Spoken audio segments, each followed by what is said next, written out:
अस्सलाम वालेकुम students, welcome to alchemist channel. आज हमारा जो टॉपिक है वो है sample inlet part third. Mass spectrometry की ये सीरीज़ हमने स्टार्ट की हुई है। तो सैंपल इनलेट पार्ट थर्ड के अंदर हमने जनरल ये पढ़ना है कि जब मैस स्पेक्ट्रोमीटर को हमारे पास जो क्रोमेटोग्राफ है उसके साथ कनेक्ट करते हैं तो हाउ इट वर्क्स, कैसे सैंपल को इंट्रोड्यूस वहाँ से करवाया जाता है और उसके लिए पार्टिकल जो हमारे पास कंडीशंस है वो कौन सी है, वो जो इम्प्लीमेंट वहाँ पे करनी है। तो हमारे पास कपलिंग होती है क्रोमेटोग्राफ की और साथ हमारे पास मैस स्पेक्ट्रोमीटर की।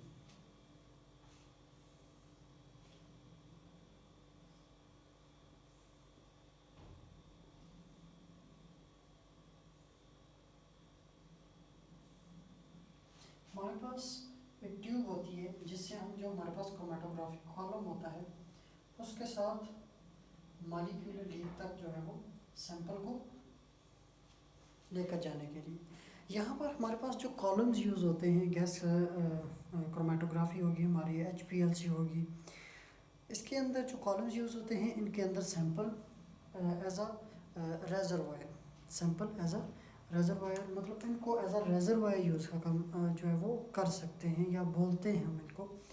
अब ये जो कॉलम्स होते हैं इनके अंदर हमारे पास गैस होती है, वो गैस जो क्रोमेटोग्राफी जो हम टेक्निक है क्रोमेटोग्राफी उसके रिजल्टिंग जो मिक्सचर यहाँ पर सेपरेट हुए हैं ये उनका जो है वो कॉलम के अंदर वो सैंपल मौजूद होते हैं। अब इनको हमने डिटरमाइन करना है, इनका मैस स्पेक्ट्रोमीटर के साथ इसको कनेक्ट किया हुआ है। अच्छा, यहाँ पर एक जनरल प्रोसीजर में पहले बता दूँ, एक बात ये है कि इसका ड्रॉबैक ये है कि यहाँ पर स्कैनिंग बहुत रैपिड करनी पड़ती है, ठीक है, बहुत तेज़ स्कैनिंग करनी पड़ती है। इट मीन्स स्कैनिंग तेज़ करने का मतलब ये है कि हमारे पास जो मैस स्पेक्ट्रोमीटर यूज़ हो रहा है उसकी रेजोल्यूशन आई होनी चाहिए, ठीक है। सिंपल मैं आपको रेजोल्यूशन समझाना के लिए मैं क्या कहता हूँ कि रेजोल्यूशन हम जनरली जब इसको डिफाइन करते हैं हम कहते हैं कि मिनिमम डिस्टेंस जो है वो दो डॉट्स के दरमियान जो मिनिमम डिस्टेंस है उसको डिस्टिंग्विश करना, वो क्या रेजोल्यूशन है, ठीक है। ह्यूमन आई की जनरल रेजोल्यूशन हम बात करें तो 0.1 mm है। अब उससे अगर कम हो 0.00 mm जो है वो डिस्टेंस हो टू पॉइंट्स के दरमियान, हमारी आई उसको डिस्टिंग्विश नहीं कर सकती, हमारी आई की रेजोल्यूशन क्या है, कम है। तो इसलिए इस यहाँ पर मैस स्पेक्ट्रोमीट्री के अंदर रेजोल्यूशन से मुराद ये है कि दो जब मॉलिक्यूलर आइंस यहाँ पर डिटेक्टर के ऊपर डिटेक्ट होंगे उनके दरमियान जो टाइम डिफरेंस है, जो टाइम गैप है वो बहुत ही माइनर होता है और इसकी स्कैनिंग इतनी रैपिड होनी चाहिए कि जो दो डिफरेंट मॉलिक्यूल्स हैं वो दोनों को डिटेक्ट कर सकें। इसको यहाँ पर थोड़ा सा एक्सप्लेन भी मैं फर्दर जो है उसको एक्सप्लेन भी कर देता हूँ कि यहाँ पर फॉर एग्जांपल मैं कहता हूँ कि यहाँ पर मैंने कॉलम अटैच किया है, क्रोमेटोग्राफिक कॉलम अटैच किया, यहाँ से सैंपल जो है ट्यूब के जरिए मॉलिक्यूलर लीक से, मॉलिक्यूलर लीक बेसिकली वो ओपनिंग होती है जहाँ हम सैंपल को इनलेट करवाते हैं, ठीक है। यहाँ पर ट्यूब से क्या किया हमने, सैंपल इनलेट करवा दिए, ठीक है। अब यहाँ पर आ गया आयनाइजेशन हुई, ठीक है, आयनाइजेशन हुई और आयनाइजेशन के रिजल्टिंग क्या हुआ, वो जो मॉलिक्यूल था वो मॉलिक्यूलर आयन में कन्वर्ट हुआ और यहाँ से एक्सेलरेट हुआ और यहाँ पे डिटेक्टर पे जाके क्या हुआ, वो लेट्स से ये डिटेक्टर है, यहाँ पे डिटेक्ट हुआ, यहाँ से जब सैंपल यहाँ पे गया, ठीक है। अब मैं कहता हूँ कि यहाँ पे कॉन्टिन्यूसली गैस की एक स्ट्रीम है जो यहाँ से मूव कर रही है और यहाँ पे आयनाइजेशन चैम्बर के अंदर आ रही है।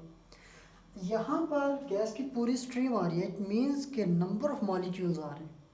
अगर नंबर ऑफ मॉलिक्यूल्स आ रहे हैं तो इट मीन्स के नंबर ऑफ मॉलिक्यूलर आयंस भी बन रहे हैं, ऐसे ही अगर जब नंबर ऑफ मॉलिक्यूलर आयंस बन रहे इट मीन्स के वो आगे एनालाइज भी हो रहे, ठीक है, एक्सेलरेट हो रहे, ठीक है।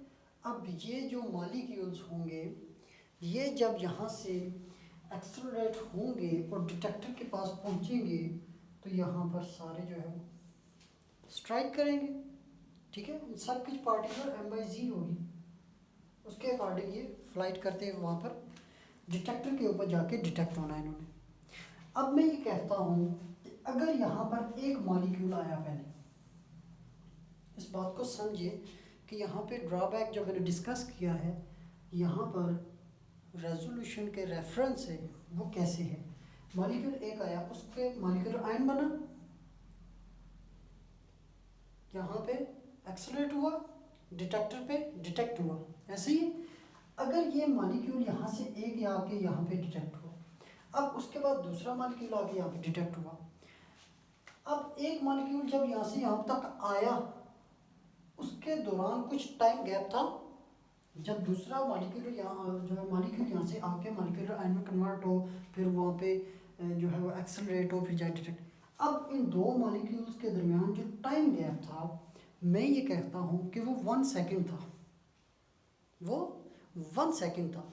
अब हमारा जो स्पेक्ट्रोमीटर है उसकी जो रेजोल्यूशन है वो क्या होनी चाहिए, 1 स्कैन पर सेकंड। अब बात समझ आ रही है आपको कि अगर हमारे पास एक मॉलिक्यूल है, उसने यहाँ से ट्रैवल किया यहाँ तक, उसने जो टाइम लिया वो 1 सेकंड था, तो इट मीन्स का जो इसकी रेजोल्यूशन है वो 1 स्कैन पर सेकंड ज़रूर होनी चाहिए। अगर उसकी जो रेजोल्यूशन है वो 1 स्कैन पर सेकंड, वो उसकी स्कैन उसकी 1 स्कैन पर सेकंड नहीं है, मतलब एक अंदर के बाद अंदर जो है वो एक मॉलिक्यूल को 1 सेकंड के अंदर एक मॉलिक्यूलर आयन को डिटेक्ट नहीं कर पा रहा, इट मींस उसकी रेजोल्यूशन जो है वो लो है।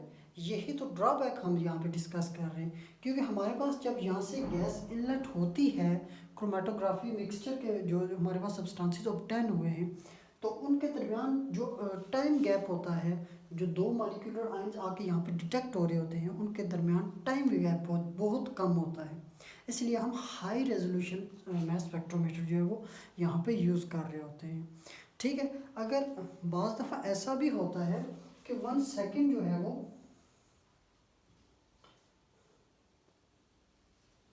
टाइम गैप इतना माइनर होता है कि 1 सेकंड के अंदर 1 से 2 स्कैन करनी पड़ जाती हैं, ठीक है। तो इसका मतलब क्या है कि इससे भी हाई रेजोल्यूशन जो है वो वाली हमारे पास जो है स्पेक्ट्रोमीटर होना चाहिए, ठीक है। तो ये एक इसका ड्रॉबैक है। उसके बाद यहाँ पर हमारे पास जो कॉलम होते हैं गैस क्रोमेटोग्राफी, उसके अंदर सेम प्रोसीजर होता है। उसके कॉलम से गैस ली जाती है, मॉलिक्यूलर लीक से इंटर होती है, उसके बाद पूरा प्रोसीजर जो जनरली सैंपल इनलेट के बाद होता है। उसके बाद एक और हमारे पास क्रोमेटोग्राफी टेक्निक है HPLC, high performance liquid chromatography, ठीक है। HPLC जो कॉलम होता है उससे फिर गैस ली जाती है ट्यूब के ज़रिए, फिर उसको जो है वो सैंपल जो है वो उसको मॉलिक्यूलर लीक से जो है इंटर करवाया जाता है आयनाइजेशन चैम्बर के अंदर, फिर उसकी एक्सेलरेशन होती है और फिर जाके डिटेक्ट होता है, ठीक है। और जो हमारे पास क्रोमेटोग्राफिक कॉलम्स यूज़ होते हैं वो भी कम्पैक्ट किस्म के होने चाहिए, उनकी एफिशिएंसी भी हाई होनी चाहिए। और यहाँ पर जो है वो हमारे पास बाकी जब आयनाइजेशन होगी तो हमारे पास जो मॉलिक्यूलर आयंस बनेंगे या m/g के अकॉर्डिंग जो हमारे पास स्पेक्ट्रा ऑब्टेन होगा, उसकी जो है वो जो कंपैरिजन हम जो है वो हमारे पास मौजूद जो लाइब्रेरी होती है मॉलिक्यूलर आयन की और मैसेज की, उसके साथ कंपेयर करके हम उसको इजीली एनालाइज कर लेते हैं। तो आज का हमारा यही टॉपिक था, जो अंडरस्टैंडिंग वाली चीज़ थी वो मैंने यहाँ पे डिस्कस की डिटेल के साथ कि इसकी जो है वो रेजोल्यूशन हाई होनी चाहिए, क्योंकि नंबर ऑफ़ स्कैनिंग पर सेकंड जो है वो बहुत ज़्यादा हाईली रिक्वायर्ड है, क्योंकि हमारे पास यहाँ जो सैंपल इंटर हो रहा है उसकी जो है वो पार्टिकुलर, अगर हमारे पास एक सैंपल आ रहा है, हमें एक मॉलिक्यूलर आयन बन रहा है, फिर दूसरा बन रहा है, फिर तीसरा, उनके दरमियान टाइम जो है गैप बहुत कम है, इसलिए उसको हाई रेजोल्यूशन मैस स्पेक्ट्रोमीटर जो है वो यूज़ करते हैं। Thank you. आज का हमारा जो टॉपिक था वो यहाँ तक था। तो नेक्स्ट लेक्चर के अंदर हम जो आयनाइजेशन टेक्निक और इलेक्ट्रॉन आयनाइजेशन को हम डिटेल के साथ जो है वो डिस्कस करेंगे। Thank you to all students. Channel को लाइक करें, सब्सक्राइब करें। अल्केमिस्ट गुलशेर अली के नाम से ये चैनल है, तो अगर कोई सर्च करे तो इसी नाम से करे। Thank you to every student.